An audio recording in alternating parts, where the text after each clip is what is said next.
Bonjour, si vous avez un TBI, un TNI ou un VPI et que vous vous demandez comment l'utiliser au mieux en classe, ou si vous souhaitez en équiper votre école mais que vous cherchez quels arguments utiliser pour convaincre la mairie, alors cette vidéo est pour vous.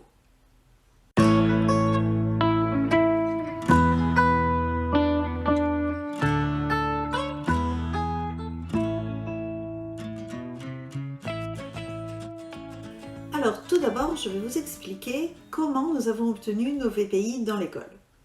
Lorsque je suis arrivée dans cette école, j'en ai pris la direction par intérim car personne ne la voulait et j'avais mon habilitation pour être directrice. Durant cette année, j'ai monté un dossier auprès de la mairie pour obtenir des VPI dans les classes élémentaires. Dans ce dossier, j'expliquais à quoi pouvait servir le VPI en classe, ce que cela apportait aux élèves, et j'avais même fait une étude de marché pour proposer plusieurs fournisseurs et des devis indicatifs pour estimer un budget. J'avais proposé également d'équiper une ou deux classes par an pour diminuer un petit peu la facture pour la mairie. Et nous avons eu la chance que la mairie accepte notre projet. Depuis, c'est un régal et j'avoue que je ne pourrais plus m'en passer. Alors la question que vous vous posez ensuite, peut-être, c'est de savoir quelle technologie choisir entre VPI, TNI, etc. Puisqu'il existe plusieurs technologies sur le marché. Donc je vais vous les présenter très rapidement et surtout très simplement parce que ce n'est pas vraiment mon domaine de compétence. Alors, il existe d'abord le TBI ou TNI. Alors ça, il s'agit d'un tableau qui est muni de capteurs. On peut projeter dessus ce qui se trouve sur son ordinateur, mais par contre, pour écrire dessus, il faut absolument utiliser un stylet qui est fourni. La marque la plus utilisée en France, à ma connaissance, est Promethean, et le logiciel qui va avec est ActiveInspire. Ensuite, il y a une autre technologie qui est le VPI. C'est un vidéoprojecteur à focale courte, c'est-à-dire qui est placé juste au-dessus du tableau et vraiment à courte distance, et qui s'utilise avec un tableau blanc classique, sur lequel on peut écrire au Velleda. Donc là aussi, on peut projeter le contenu de son ordinateur, et en fait, il y a un capteur infrarouge qui est placé sur le vidéoprojecteur, qui va détecter les mouvements qui se passent au tableau et qui va permettre l'interactivité. On peut aussi utiliser un stylet, son doigt ou désactiver le tactile et utiliser son feutre Velleda pour écrire le corrigé d'un exercice par exemple. La dernière technologie en date, la plus récente, c'est l'écran numérique interactif. Il propose les mêmes fonctions que les deux outils précédents, c'est-à-dire qu'on peut projeter l'écran de son ordinateur ou faire des exercices interactifs. Mais ça se présente plus finalement comme une grande tablette, ou une tablette géante sur laquelle on peut interagir avec un stylet ou au doigt, mais on ne peut pas écrire dessus. Voilà pour les trois solutions qui existent actuellement sur le marché et qui sont proposées. Personnellement, j'avoue que je préfère le VPI qui s'utilise sur un tableau blanc classique. Cela permet de n'avoir qu'un seul support dans la classe pour toutes les activités traditionnelles ou interactives. Mais vous vous demandez peut-être, maintenant que vous avez ce matériel, comment l'utiliser en classe. Alors là, la réponse dépendra évidemment de chacun d'entre nous, mais si je peux faire partager ma propre expérience, je dirais que mon usage numéro 1, c'est pour mieux penser mes leçons et les rendre plus efficaces. Effectivement, j'utilise mon VPI tous les matins pour mes leçons actives. Si vous ne l'avez pas encore vu, j'ai toute une vidéo sur le sujet que vous pourrez voir en cliquant sur le lien ici. La leçon active est animée, elle est courte, elle capte donc l'attention de tous les élèves.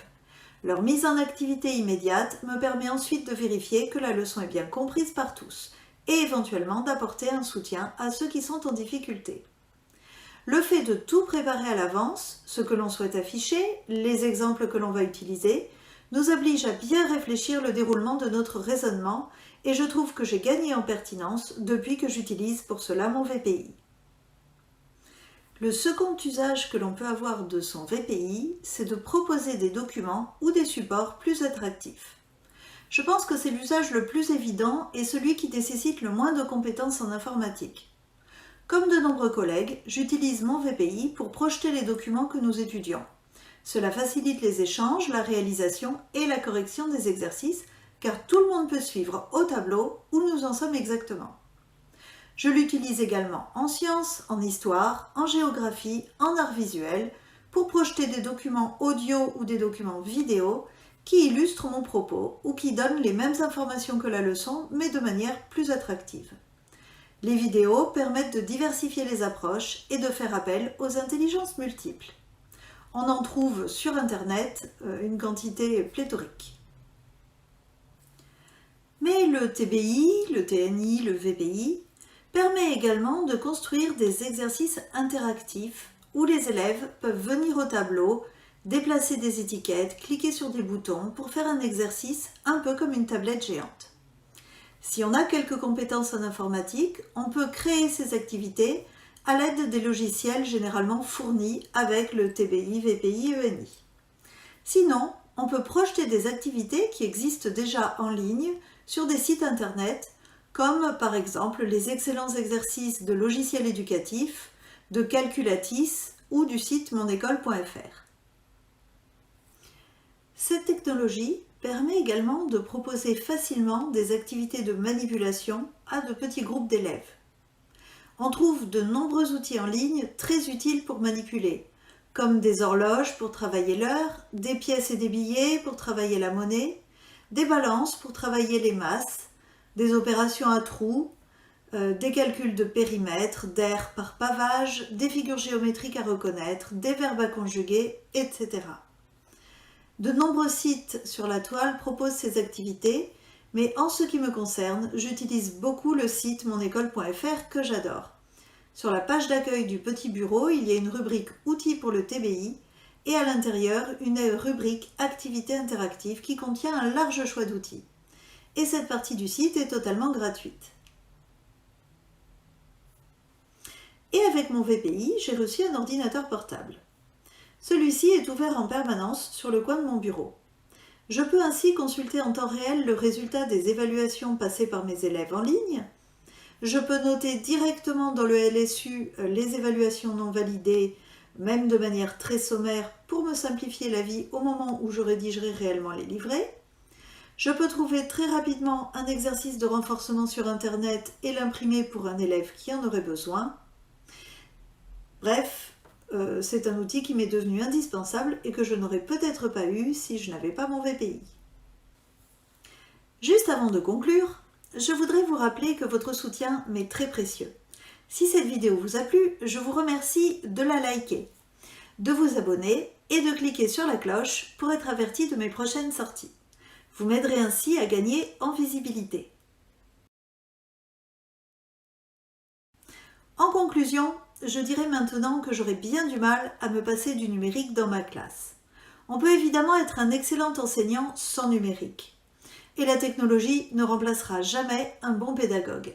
Mais le numérique apporte une aide considérable aussi bien dans l'organisation de notre travail que pour améliorer la compréhension et l'implication des élèves. Je pense qu'il faut aller de l'avant et s'ouvrir aux technologies nouvelles, car elles font partie du monde actuel. L'école ne doit pas être une parenthèse dans le temps. Elle a entre autres pour vocation de préparer les enfants au monde professionnel qui les attend. L'école doit donc suivre le mouvement. Mais bien sûr, il faut également que les enseignants soient formés et dotés du matériel nécessaire à cette adaptation. Si vous avez des suggestions ou des utilisations différentes de votre TBI, VPI, ENI, n'hésitez pas à les partager en commentaire. Et il ne me reste plus qu'à vous dire à très bientôt dans une prochaine vidéo.